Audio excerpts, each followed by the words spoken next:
ಒಂದು ಸಣ್ಣ ಸುಂದರ ಹಳ್ಳಿ. ಅದರ ಹೆಸರು ಶಾಂತಿ. ಹಳ್ಳಿಯ ಸುತ್ತಲೂ ಹಸಿರು ಹೊಲಗಳು, ದೊಡ್ಡ ದೊಡ್ಡ ಮರಗಳು ಮತ್ತು ಹಕ್ಕಿಗಳ ಮಧುರ ಧ್ವನಿ ಕೇಳಿಸುತ್ತಿತ್ತು. ಈ ಹಳ್ಳಿಯಲ್ಲಿ ಸಂಪ್ರದಾಯ ಮತ್ತು ಸ್ನೇಹದ ಬಲವಾದ ಬುನಾದಿಯಿತ್ತು. ಆ ಹಳ್ಳಿಯಲ್ಲಿ ರಾಮ ಮತ್ತು ಅವನ ಹೆಂಡತಿ ಸೀತಾ ವಾಸಿಸುತ್ತಿದ್ದರು. ರಾಮ ತುಂಬಾ ಒಳ್ಳೆಯ ಮನಸ್ಸಿನವನಾಗಿದ್ದ. ಸಹಾಯ ಮಾಡಲು ಸದಾ ಸಿದ್ಧ. ನಗುಮುಖದಿಂದ ಎಲ್ಲರಿಗೂ ಮಾತನಾಡುವವನು. ಆದರೆ ಅವನಿಗೆ ಒಂದು ವಿಚಿತ್ರ ಸಮಸ್ಯೆಯಿತ್ತು. ಅವನು ಹಲವಾರು ವಿಷಯಗಳನ್ನು, ಸಣ್ಣಪುಟ್ಟ ವಿವರಗಳನ್ನು ಬೇಗ ಮರೆತು ಬಿಡುತ್ತಿದ್ದ. ಈ ಕಾರಣಕ್ಕೆ ಹಳ್ಳಿಯವರು ಹಾಸ್ಯದ ಸ್ವರದಲ್ಲಿ ಅವನನ್ನು ಮರೆತು ಹೋಗುವ ರಾಮ ಎಂದು ಕರೆಯುತ್ತಿದ್ದರು. ರಾಮನಿಗೆ ಇದು ಕಿರಿಕಿರಿಯಾಗುತ್ತಿದ್ದರೂ ಅವನು ಅದನ್ನು ಸಹಿಸಿಕೊಂಡು ತನ್ನ ಸ್ವಭಾವವನ್ನು ಬದಲಾಯಿಸಲು ಅನೇಕ ಪ್ರಯತ್ನಗಳನ್ನು ಮಾಡುತ್ತಿದ್ದ. ರಾಮ, ರಾಮ, ಎಲ್ಲಿದ್ದೀಯಾ? ಬೆಳಗ್ಗೆ ಏಳೋದ್ ಮರ್ತ್ಬಿಟ್ಟಿದ್ದೀಯಾ? ಇಲ್ಲೇ ಇದ್ದೀನಿ ಸೀತಾ. ಆದರೆ ನಾನು ಇಲ್ಲಿ ಏಕೆ ನಿಂತಿದ್ದೇನೆ ಅನ್ನೋದನ್ನ ಮಾತ್ರ ಮರೆತುಬಿಟ್ಟೆ. ನನ್ನ ಕೈಯಲ್ಲಿ ಈ ಬಟ್ಟೆಯ ಬುಟ್ಟಿ ಇದೆ. ಇದನ್ನು ನಾನು ಏಕೆ ತೆಗೆದುಕೊಂಡಿದ್ದೇನೆ? ಅಯ್ಯೋ ದೇವ್ರೆ, ನಿನಗೆಲ್ಲವೂ ಮರೆತು ಹೋಗುತ್ತೆ. ಅದು ನೀರು ತುಂಬುವ ಬುಟ್ಟಿ. ನೀರು ತೆಗೆದುಕೊಂಡು ಬರಲು ಹೊರಟಿದ್ದೀಯಾ? ಅದನ್ನೇ ಮರೆತುಬಿಟ್ಟಿದ್ದೀಯಾ? ಹೌದು ಹೌದು, ಈಗ ನೆನಪಾಯಿತು. ಏನು ಮಾಡೋದು ಸೀತಾ? ನನ್ನ ಮೆದುಳು ಸ್ವಲ್ಪ ವಿಶ್ರಾಂತಿ ತೆಗೆದುಕೊಳ್ಳುತ್ತಿರಬಹುದು. ಅದು ಸದಾ ಉತ್ಸುಕವಾಗಿರುವುದಕ್ಕಿಂತ ಸ್ವಲ್ಪ ವಿಶ್ರಾಂತಿ ಪಡೆಯಲು ಬಯಸಿದರೂ ಬಯಸಬಹುದು.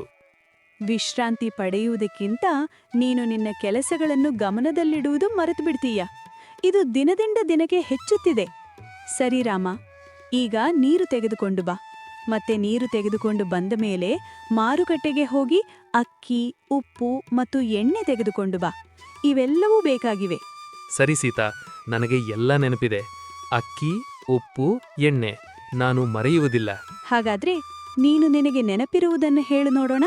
ಮೊದಲನೇದು ಅಕ್ಕಿ, ಎರಡನೇದು ಉಪ್ಪು ಮತ್ತು ಮೂರನೇದು. ಮತ್ತು ಮತ್ತು ಅಯ್ಯೋ, ಮೂರನೆಯದ್ದು ಈಗಲೇ ಮರೆತು ಹೋಯಿತು. ಅದು ಅದು ಅದು ಎಣ್ಣೆ ರಾಮ. ಹೌದು ಹೌದು, ಎಣ್ಣೆ. ಈಗ ನೆನಪಾಯಿತು. ನಾನು ಖಂಡಿತ ಮರೆಯುವುದಿಲ್ಲ. ರಾಮ, ನಿನಗೆ ಮರೆತು ಹೋಗುತ್ತದೆ ಎಂದು ನಾನು ತಿಳಿದಿದ್ದೇನೆ. ಆದ್ದರಿಂದ ಈಗ ನಾನೊಂದು ಕಾಗದದಲ್ಲೂ ಬರೆಯುತ್ತೇನೆ. ನೀನು ಅದನ್ನು ನೋಡಿ ನೆನಪಿನಲ್ಲಿಟ್ಟುಕೋ. ಸೀತಾ ಒಂದು ಸಣ್ಣ ಕಾಗದದ ತುಂಡನ್ನು ತೆಗೆದುಕೊಂಡು ಸ್ಪಷ್ಟವಾಗಿ ಬರೆಯಲು ಆರಂಭಿಸಿದಳು. ಅವಳು ರಾಮನ ಮುಂದೆ ಬರೆಯುತ್ತಾ ಅಕ್ಕಿ, ಉಪ್ಪು, ಎಣ್ಣೆ ಎಂದು 3 ವಸ್ತುಗಳನ್ನು ಬರೆದಳು. ಅವಳು ಕಾಗದವನ್ನು ರಾಮನ ಕೈಯಲ್ಲಿ ಕೊಟ್ಟಳು. ಇದರಲ್ಲಿ ಬರೆದಿದೆ ಅಕ್ಕಿ, ಉಪ್ಪು, ಎಣ್ಣೆ. ಇದನ್ನು ನಿನ್ನ ಜೇಬಿನಲ್ಲಿಟ್ಟುಕೋ.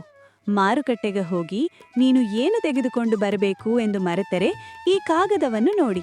ಅದರಲ್ಲಿ ಬರೆದಿರುವುದನ್ನು ತೆಗೆದುಕೊಂಡು ಬಾ.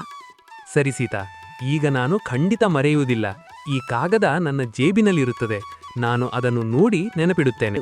ರಾಮ ಕಾಗದವನ್ನು ಜೇಬಿನಲ್ಲಿ ಇಟ್ಟುಕೊಂಡು ನೀರು ತುಂಬುವ ಬುಟ್ಟಿಯನ್ನು ತೆಗೆದುಕೊಂಡು ಮೊದಲು ನೀರಿಗೆ ಹೋದನು.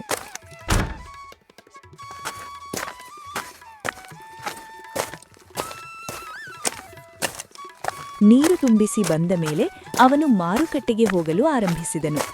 ಅವನು ಕಾಗದವನ್ನು ನೋಡುವುದನ್ನು ಮರೆಯುವುದಿಲ್ಲ ಎಂದು ಮನಸ್ಸಿನಲ್ಲಿ ದೃಢಪಡಿಸಿಕೊಂಡನು. ಮಾರುಕಟ್ಟೆ ಹಳ್ಳಿಯ ಮಧ್ಯಭಾಗದಲ್ಲಿತ್ತು. ಅಲ್ಲಿ ಅನೇಕ ವ್ಯಾಪಾರಸ್ಥರು ತಮ್ಮ ಸಾಮಾನುಗಳನ್ನು ಮಾರಾಟ ಮಾಡುತ್ತಿದ್ದರು. ರಾಮ ಮಾರುಕಟ್ಟೆಗೆ ಬಂದು ಅಕ್ಕಿ, ಉಪ್ಪು, ಎಣ್ಣೆ ತೆಗೆದುಕೊಳ್ಳಲು ಯೋಚಿಸುತ್ತಿದ್ದ. ಮಧ್ಯದಲ್ಲಿ ಅವನು ತನ್ನ ಸ್ನೇಹಿತ ರವಿಯನ್ನು ನೋಡಿದನು. ರವಿ ಹಳ್ಳಿಯ ಯುವಕ, ಸದಾ ಹಾಸ್ಯಮಯವಾಗಿ ಮಾತನಾಡುವವನು. ಅಯ್ಯೋ ರಾಮ, ಎಲ್ಲಿ ಹೋಗ್ತಿದ್ದೀಯಾ? ಮಾರುಕಟ್ಟೆಗೆ ಬಂದಿದೀಯಾ? ಅಯ್ಯೋ ರವಿ, ನಾನು ಏಕೆ ಬಂದೆ ಅಂತ ಮರೆತು ಬಿಟ್ಟೆ. ನಾನು ಏನು ತೆಗೆದುಕೊಂಡು ಬರಬೇಕು ಎಂದು ಮರೆತು ಬಿಟ್ಟಿದ್ದೇನೆ. ನೀನ್ ಯಾವಾಗ್ಲೂ ಹೀಗೆ ಮಾಡ್ತೀಯ ರಾಮ. ನಿನ್ನ ಮೆದುಳು ಸದಾ ವಿಶ್ರಾಂತಿ ಪಡೆಯುತ್ತಿದೆ ಎಂದು ಹೇಳುತ್ತೀಯ. ಸರಿ, ನಾನ್ ನಿನ್ ಜೊತೆಗೆ ಇದ್ದೇನೆ. ನೀನೇನ್ ತೆಗೆದುಕೊಂಡು ಬರಬೇಕು? ನಾನು ಜೇಬಿನಲ್ಲಿ ಒಂದು ಕಾಗದ ಇಟ್ಟಿದ್ದೇನೆ. ಸೀತಾ ಬರೆದುಕೊಟ್ಟಿದ್ದು. ಅದನ್ನು ನೋಡಬೇಕು. ರಾಮ ತನ್ನ ಜೇಬಿನಲ್ಲಿ ಕಾಗದವನ್ನು ಹುಡುಕಲು ಆರಂಭಿಸಿದನು. ಅವನು ಕಾಗದವನ್ನು ತೆಗೆದುಕೊಂಡು ನೋಡಲು ಯೋಚಿಸಿದನು. ಆದರೆ ರವಿ ಅವನ ಜೊತೆಗೆ ಮಾತನಾಡುತ್ತಾ, ಹಾಸ್ಯ ಮಾಡುತ್ತಾ ರಾಮನ ಗಮನವನ್ನು ಬೇರೆ ಕಡೆ ತಿರುಗಿಸಿದನು. ರವಿ ಹಳ್ಳಿಯ ಹೊಸ ಸಮಾಚಾರಗಳನ್ನು ಹೇಳುತ್ತಾ ರಾಮನನ್ನು ಮಾತನಾಡಿಸಿದನು. ರಾಮನು ರವಿಯ ಮಾತಿನಲ್ಲಿ ಸಂಪೂರ್ಣವಾಗಿ ಮಗ್ನನಾದನು. ಅವನು ಕಾಗದವನ್ನು ನೋಡುವುದು, ಅದರಲ್ಲಿ ಬರೆದಿರುವುದನ್ನು ನೆನಪಿಡುವುದು ಎಲ್ಲವೂ ಮರೆತುಹೋಯಿತು. ಅವನು ಕಾಗದವನ್ನು ಮತ್ತೆ ಜೇಬಿನಲ್ಲಿ ಇಟ್ಟುಕೊಂಡನು, ಮತ್ತೆ ಅದನ್ನು ನೋಡುವುದನ್ನು ಮರೆತುಬಿಟ್ಟನು. ರಾಮ, ನೀನೇನ್ ತೆಗೆದುಕೊಂಡು ಬರಬೇಕು ಎಂದು ನೆನ್ಪಿಟ್ಟಿದೀಯಾ?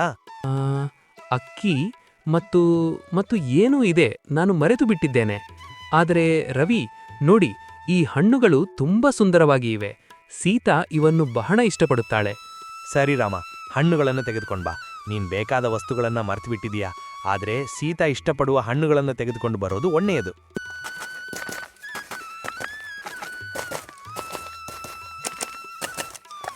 ರಾಮ ಹಣ್ಣುಗಳನ್ನು ತೆಗೆದುಕೊಂಡು ಅಕ್ಕಿ, ಉಪ್ಪು, ಎಣ್ಣೆ ತೆಗೆದುಕೊಳ್ಳುವುದನ್ನು ಸಂಪೂರ್ಣವಾಗಿ ಮರೆತುಬಿಟ್ಟನು. ಅವನು ಹಣ್ಣುಗಳನ್ನು ಮಾತ್ರ ಕೊಂಡು ಮನೆಗೆ ಬರುತ್ತಾನೆ. ಅವನ ಜೇಬಿನಲ್ಲಿ ಕಾಗದ ಇದ್ದರೂ ಅದನ್ನು ನೋಡುವುದನ್ನು ಮರೆತುಬಿಟ್ಟನು. ರಾಮ, ನೀನು ಮಾರುಕಟ್ಟೆಗೆ ಹೋಗಿದ್ದೀಯಾ? ಅಕ್ಕಿ ಮತ್ತು ಉಪ್ಪು ಎಲ್ಲಿದೆ? ಎಣ್ಣೆ ಎಲ್ಲಿದೆ? ಅಯ್ಯೋ ಸೀತಾ, ನಾನು ಮರೆತು ಬಿಟ್ಟೆ. ನಾನು ಮಾರುಕಟ್ಟೆಗೆ ಹೋಗಿ ಹಣ್ಣುಗಳನ್ನು ತೆಗೆದುಕೊಂಡು ಬಂದಿದ್ದೇನೆ. ಆದರೆ ಅಕ್ಕಿ, ಉಪ್ಪು, ಎಣ್ಣೆ ತೆಗೆದುಕೊಳ್ಳುವುದನ್ನು ಮರೆತು ಬಿಟ್ಟಿದ್ದೇನೆ. ಹಾಗಾದ್ರೆ ನಾನು ಕೊಟ್ಟ ಕಾಗದ ನೋಡ್ಲಿಲ್ಲವಾ? ನಾನದರಲ್ಲಿ ಬರೆದಿದ್ದು ನೆನಪಿಲ್ಲವಾ? ಹಾಗಾದ್ರೆ ಓದ್ಲಿಲ್ಲವೇ? ನೀನು ಮಾರುಕಟ್ಟೆಗೆ ಹೋಗುವಾಗ ಅದನ್ನು ನೋಡ್ಲಿಲ್ಲವಾ? ನಾನು ಮಾರುಕಟ್ಟೆಗೆ ಹೋಗುವಾಗ ರವಿ ಸಿಕ್ಕ. ನಾವು ಮಾತನಾಡುತ್ತಾ ಹೋದೆವು. ಆ ಮಾತಿನಲ್ಲಿ ಕಾಗದ ಇದೆ ಅನ್ನೋದನ್ನೇ ಮರೆತುಬಿಟ್ಟೆ. ರವಿ ಹಾಸ್ಯ ಮಾಡುತ್ತಾ ನನ್ನ ಗಮನವನ್ನು ಬೇರೆ ಕಡೆ ತಿರುಗಿಸಿದ. ನಾನು ಕಾಗದವನ್ನು ನೋಡುವುದನ್ನು ಮರೆತುಬಿಟ್ಟೆ. ಅಯ್ಯೋ ರಾಮ, ನಿನ್ನ ಮರೆತು ಹೋಗುವ ಸ್ವಭಾವಕ್ಕೆ ಏನು ಮಾಡೋದು? ನೀನು ವಸ್ತುಗಳನ್ನು ಮರೆತು ಬಿಡ್ತೀಯ, ಆದ್ರೆ ನಿನ್ನ ಒಳ್ಳೆಯ ಮನಸ್ಸನ್ನು ಮರೆತು ಬಿಡುವುದಿಲ್ಲ. ಆದ್ರೆ ಸೀತಾ, ನಿನಗೆ ಇಷ್ಟವಾದ ಹಣ್ಣು ತಂದಿದ್ದೇನೆ. ನೀನು ಇವನ್ನು ಬಹಳ ಇಷ್ಟಪಡುತ್ತೀಯಾ ಎಂದು ನೆನಪಿದೆ. ನಾನು ವಸ್ತು ಮರೆತರೂ ನಿನ್ನನ್ನು ಖುಷಿಪಡಿಸುವುದನ್ನು ಮಾತ್ರ ಮರೆತಿಲ್ಲ. ಸರಿ ರಾಮ, ನೀನು ಹಣ್ಣುಗಳನ್ನು ತಂದಿದ್ದೀಯ, ಅದು ಒಳ್ಳೆಯದು. ಆದ್ರೆ ನಾವು ಅಕ್ಕಿ, ಉಪ್ಪು, ಎಣ್ಣೆ ಬೇಕಾಗಿದೆ. ನಾನು ಮತ್ತೆ ಮಾರುಕಟ್ಟೆಗೆ ಹೋಗಬೇಕು. ಒಂದು ಸಂಜೆ ಹಳ್ಳಿಯ ಜನರು ಮನೆಯ ಮುಂದೆ ಮಾತನಾಡುತ್ತಾ ನಿಂತಿದ್ದರು. ರಾಮ ಕೂಡ ಅವರ ಜೊತೆ ಇದ್ದ. ಹಳ್ಳಿಯಲ್ಲಿ ಸಂಜೆಯ ಸಮಯವು ಸ್ನೇಹ ಮತ್ತು ಸಮಾಚಾರಗಳನ್ನು ಹಂಚುವ ಸಮಯವಾಗಿತ್ತು. ಅಕಸ್ಮಾತ್ ಲಕ್ಷ್ಮಿ ಎಂಬ ಮಹಿಳೆ ಆತಂಕದಿಂದ ಓಡುತ್ತಾ ಬಂದಳು. ಯಾರಾದ್ರೂ ಸಹಾಯ ಮಾಡಿ, ನನ್ನ ಮಗ ಗೋಪಾಲ್ ಕಾಣುತ್ತಿಲ್ಲ. ಅವನು ಕಾಡಿನ ಕಡೆ ಹೋಗಿದ್ದಾನೆ. ಏನಾಯ್ತು ಲಕ್ಷ್ಮಿ? ಗೋಪಾಲ್ ಎಲ್ಲಿ ಹೋಗಿದ್ದಾನೆ? ಅವನು ಹಳ್ಳಿಯನ್ನು ನೋಡುತ್ತಾ ಕಾಡಿನ ಕಡೆ ಹೋಗಿದ್ದ. ಈಗ ಅವನು ಕಾಣುತ್ತಿಲ್ಲ. ನಾನು ಅವನನ್ನು ಹುಡುಕಲು ಹೋಗಿದ್ದೆ. ನನಗೆ ಭಯವಾಗುತ್ತಿದೆ. ಹಳ್ಳಿಯ ಜನರು ಮಗುವನ್ನು ಹುಡುಕಲು ಹೊರಟರು. ಅವರು ಬೇರೆ ಬೇರೆ ಕಡೆ ಹುಡುಕಲು ಯೋಚಿಸಿದರು. ರಾಮನು ಸಹಾಯ ಮಾಡಲು ಬಯಸಿದನು. ನಾವು ಬೇರೆ ಬೇರೆ ಕಡೆ ಹುಡುಕೋಣ. ನಾನು ಕಾಡಿನ ದಾರಿಯಲ್ಲಿ ಹೋಗುತ್ತೇನೆ. ನಾನು ಕಾಡಿನ ದಾರಿಯನ್ನು ತಿಳಿದಿದ್ದೇನೆ. ಗೋಪಾಲ್ ಅನ್ನು ಹುಡುಕಲು ನಾನು ಹೋಗುತ್ತೇನೆ. ರಾಮ, ನೀನು ಕಾಡಿನ ದಾರಿಯನ್ನು ತಿಳಿದಿದೀಯಾ, ಆದ್ರೆ ನೀನು ದಾರಿ ಮರೆತು ಬಿಡಬಹುದು. ನಾನು ನಿನ್ ಜೊತೆಗೆ ಹೋಗ್ತೀನಿ. ಸರಿ ರವಿ, ನಾವಿಬ್ಬರೂ ಹೋಗೋಣ. ಸರಿ ರಾಮ, ನಾವಿಬ್ರೂ ಹೋಗೋಣ. ರಾಮ ಮತ್ತು ರವಿ ಕಾಡಿನ ದಾರಿಯಲ್ಲಿ ನಿಧಾನವಾಗಿ ನಡೆಯುತ್ತಾ ಗೋಪಾಲನ್ನು ಹುಡುಕುತ್ತಿದ್ದರು. ಸಂಜೆ ಸಮಯವಾಗಿದ್ದರಿಂದ ಕಾಡಿನಲ್ಲಿ ಸ್ವಲ್ಪ ಕತ್ತಲೆಯಾಗಿತ್ತು. ರಾಮ ಸುತ್ತಲೂ ನೋಡುತ್ತಾ ಗೋಪಾಲನ್ನು ಕೂಗುತ್ತಾ ಮುಂದೆ ಹೋಗುತ್ತಿದ್ದ. ರವಿ ಅವನ ಜೊತೆಗೆ ಇದ್ದು ದಾರಿಯನ್ನು ನೆನಪಿಡಲು ಸಹಾಯ ಮಾಡುತ್ತಿದ್ದ. ಸರಿ ರಾಮ, ನಾವು ಸುತ್ತಲೂ ನೋಡೋಣ. ಗೋಪಾಲನ್ನು ಕೂಗೋಣ. ರವಿ, ಅದು ಮಗುವಿನ ಧ್ವನಿಯಂತೆ ಕೇಳಿಸುತ್ತಿದೆ. ನಾವು ಆ ಧ್ವನಿಯ ಕಡೆಗೆ ನಡೆದು ಹೋಗೋಣ. ಸರಿ ರಾಮ, ನಾವು ಹೋಗೋಣ. ರಾಮ ಮತ್ತು ರವಿ ಆ ಧ್ವನಿಯ ಕಡೆಗೆ ನಡೆದು ಹೋದರು. ಸ್ವಲ್ಪ ಮುಂದೆ ಹೋಗುತ್ತಿದ್ದಾಗ ಒಂದು ದೊಡ್ಡ ಮರದ ಕೆಳಗೆ ಕುಳಿತಿರುವುದನ್ನು ನೋಡಿದರು. ರಾಮನ ಮನಸ್ಸಿಗೆ ತುಂಬಾ ಕರುಣೆ ಬಂತು. ಆ ಕ್ಷಣದಲ್ಲಿ ಅವನು ತಾನು ಯಾವ ದಾರಿಯಲ್ಲಿ ಬರುತ್ತಿದ್ದೇನೆ ಅಥವಾ ಏನು ಯೋಚಿಸುತ್ತಿದ್ದೇನೆ ಅನ್ನೋದನ್ನೇ ಮರೆತುಬಿಟ್ಟ. ಅವನಿಗೆ ಒಂದೇ ಒಂದು ವಿಚಾರ ನೆನಪಾಯಿತು. ಈ ಮಗುವಿಗೆ ಸಹಾಯ ಮಾಡಬೇಕು. ನಿನ್ನನ್ನು ಹುಡುಕಲು ನಾವು ಬಂದಿದ್ದೇವೆ. ನಾನು ಮನೆಗೆ ಹೋಗುವ ದಾರಿ ಮರೆತು ಬಿಟ್ಟೆ. ನಾನು ಇಲ್ಲಿ ಹಳ್ಳಿಯನ್ನು ನೋಡುತ್ತಿದ್ದೆ, ಆದರೆ ದಾರಿ ಮರೆತು ಬಿಟ್ಟೆ. ನನಗೆ ಭಯವಾಗುತ್ತಿತ್ತು. ಭಯಪಡಬೇಡ ಗೋಪಾಲ್, ನಾನು ನಿನ್ನನ್ನು ಹಳ್ಳಿಗೆ ಕರೆದುಕೊಂಡು ಹೋಗುತ್ತೇನೆ. ನೀನು ಸುರಕ್ಷಿತವಾಗಿ ಮನೆಗೆ ಹೋಗುತ್ತೀಯಾ? ಗೋಪಾಲ್, ನೀನು ಸುರಕ್ಷಿತವಾಗಿದ್ದೀಯಾ? ನಾವು ನಿನ್ನನ್ನ ಕರೆದುಕೊಂಡು ಹೋಗ್ತೇವೆ. ರಾಮ ಗೋಪಾಲ್ನ ಕೈ ಹಿಡಿದು ಹಳ್ಳಿಯ ಕಡೆ ನಡೆಯಲು ಶುರು ಮಾಡಿದ. ರವಿ ಅವರ ಜೊತೆಗೆ ಇದ್ದು ದಾರಿಯನ್ನು ನೆನಪಿಡಲು ಸಹಾಯ ಮಾಡಿದ.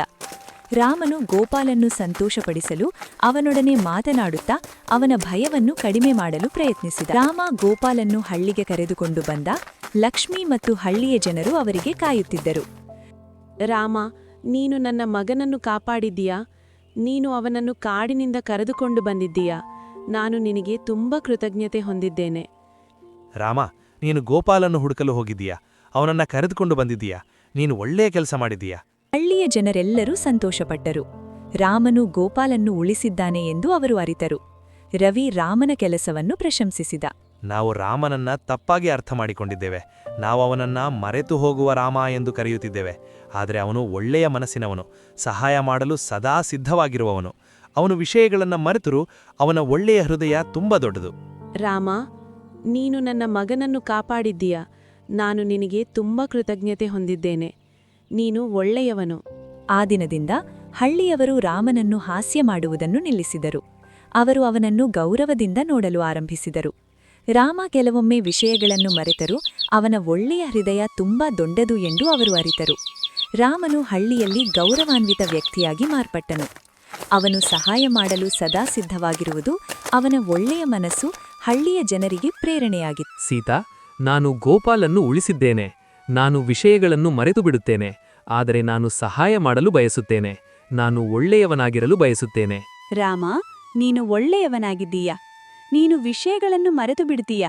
ಆದರೆ ನಿನ್ನ ಒಳ್ಳೆಯ ಹೃದಯ ನೀನು ಮರೆಯುವುದಿಲ್ಲ. ನಾನು ನಿನ್ನನ್ನು ಗೌರವಿಸುತ್ತೇನೆ. ರಾಮನು ಮರೆತು ಹೋಗುವ ಸ್ವಭಾವವನ್ನು ಬದಲಾಯಿಸಲು ಪ್ರಯತ್ನಿಸಿದನು. ಆದರೆ ಅವನ ಒಳ್ಳೆಯ ಹೃದಯ ಅವನನ್ನು ಒಳ್ಳೆಯ ವ್ಯಕ್ತಿಯಾಗಿ ಮಾಡಿತು. ಹಳ್ಳಿಯ ಜನರು ಅವನನ್ನು ಗೌರವಿಸಿದರು, ಅವನ ಒಳ್ಳೆಯ ಕೆಲಸಗಳನ್ನು ಪ್ರಶಂಸಿಸಿದರು. ರಾಮನು ಹಳ್ಳಿಯಲ್ಲಿ ಸಂತೋಷದಿಂದ ವಾಸಿಸುತ್ತಿದ್ದನು. ಅವನು ಸಹಾಯ ಮಾಡಲು ಸದಾ ಸಿದ್ಧವಾಗಿರುವುದು, ಅವನ ಒಳ್ಳೆಯ ಹೃದಯ ತುಂಬಾ ದೊಡ್ಡದು ಎಂದು ಹಳ್ಳಿಯ ಜನರು ಅರಿತರು.